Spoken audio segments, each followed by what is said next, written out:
بسم اللہ الرحمن الرحیم۔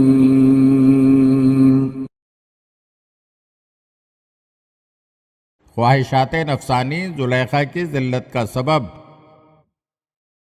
جب حضرت یوسف علیہ السلام مصر کے وزیر اعظم بنے تو کچھ عرصے بعد عزیز مصر وفات پا گیا۔ اس زمانے میں پورے مصر میں قحط پھیلا ہوا تھا، اس لیے زلیخا کو بھی غربت و افلاس نے بہت متاثر کیا۔ بصارت ختم ہو گئی، شوہر مر گیا اور غربت و مفلسی دامن گیر ہو گئی، تو راستے پر بیٹھ کر بھیک مانگنے لگی۔ کچھ لوگوں نے اسے مشورہ دیا کہ تم یوسف کے پاس جاؤ تو وہ تمہاری سابقہ خدمات کے عوض تم پر رحم کریں گے، اور یوں تمہیں لوگوں سے بھیک مانگنے کی ضرورت نہیں رہے گی۔ لیکن کچھ لوگوں نے اس مشورے کی مخالفت کرتے ہوئے کہا کہ تم یوسف کے پاس ہرگز نہ جانا، کیونکہ تمہاری وجہ سے یوسف کو قید ہونا پڑا اور وہ مصائب و آلام کا شکار ہوا۔ اگر تم اس کے پاس گئیں تو وہ تمہیں سخت سزا دے گا۔ جواب میں زلیخا نے کہا، میں جس یوسف کو جانتی ہوں وہ اتنا مہربان ہے کہ اگر میں اس کے پاس چلی جاؤں تو وہ میری دلجوئی کرے گا، وہ انتقام پر یقین رکھنے والا نہیں ہے۔ پھر ایک دن زلیخا یوسف کے راستے میں آ کر بیٹھ گئی۔ یوسف علیہ السلام اپنے دربار سے روانہ ہوئے تو امراء و وزراء کی سواریاں ان سے پہلے گزریں۔ جب زلیخا نے یوسف کی خوشبو محسوس کی تو ان کی سواری کے قریب آئی اور آ کر کہا، سبحان من جعل الملوک عبیدا لمعصیتہم والعبید ملوکا بطاعتہم۔ پاک ہے وہ ذات جس نے نافرمانی کی وجہ سے بادشاہوں کو غلام بنا دیا اور اطاعت کی وجہ سے غلاموں کو بادشاہ بنا دیا۔ یہ سن کر یوسف علیہ السلام نے پوچھا، اے ضعیفہ تو کون ہے؟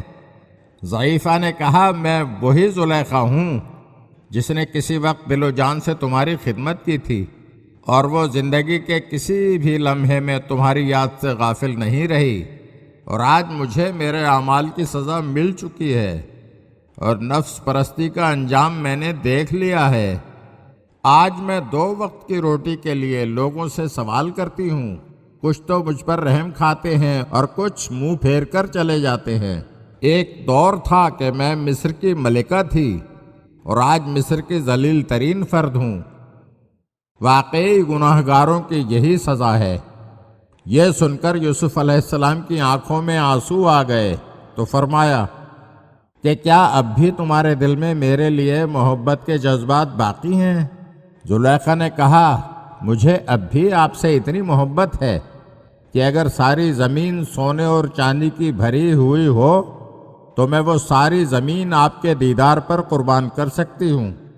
یوسف علیہ السلام نے فرمایا، زلیخا آخر تم مجھ سے اتنی محبت کیوں کرتی ہو؟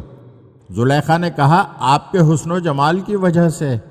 تو یوسف علیہ السلام نے فرمایا، اگر تم محمد صلی اللہ علیہ وآلہ وسلم کو دیکھ لو جو مجھ سے بہت زیادہ حسن و جمال کے مالک ہیں اور مجھ سے زیادہ سخی ہیں تو پھر تمہارے دل کی کیا حالت ہوگی؟ زلیخا نے کہا، آپ سچ کہہ رہے ہیں۔ حضرت یوسف علیہ السلام نے فرمایا، جب تم نے انہیں دیکھا تک نہیں تو تم نے میری بات کی تصدیق کیسے کر دی؟ زلیخا نے کہا، آپ نے جیسے ہی محمد صلی اللہ علیہ وآلہ وسلم کا نام لیا ان کی محبت کا جذبہ میرے دل میں موج زن ہو گیا۔ اللہ تعالیٰ نے حضرت یوسف علیہ السلام کو اسی وقت وحی فرمائی کہ زلیخا سچ کہتی ہے، اور چونکہ اس نے ہمارے حبیب محمد صلی اللہ علیہ وآلہ وسلم اور آپ سے محبت کی ہے تو آپ زلیخا سے شادی کر لیں۔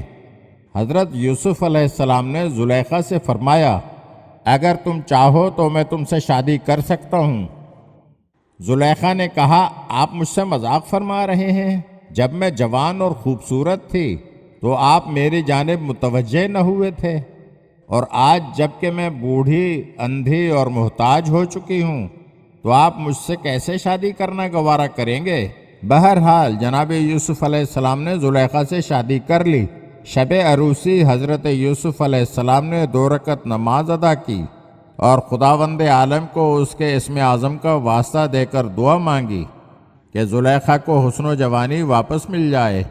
دعا مستجاب ہوئی، زلیخا کو دوبارہ جوانی ملی اور بینائی لوٹ آئی، اور وہ اسی طرح جوان ہو گئی جیسا کہ ایک عرصے قبل جوان تھی۔ حضرت یوسف علیہ السلام نے اسے باقرہ پایا۔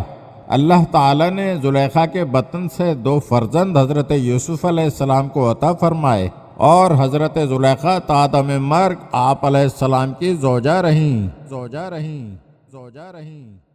اگر آپ ہمارے چینل کی نئی ویڈیوز دیکھنا چاہتے ہیں تو ہمارے چینل کو سبسکرائب کریں اور گھنٹی کے بٹن کو دبائیے تاکہ ہر آنے والی ویڈیو آپ کو جلد موصول ہو سکے۔ اور ہاں، لائک اور شیئر ضرور کیجیے اور اپنے قیمتی کمنٹ سے ہمیں آگاہ کیجیے۔ شکریہ۔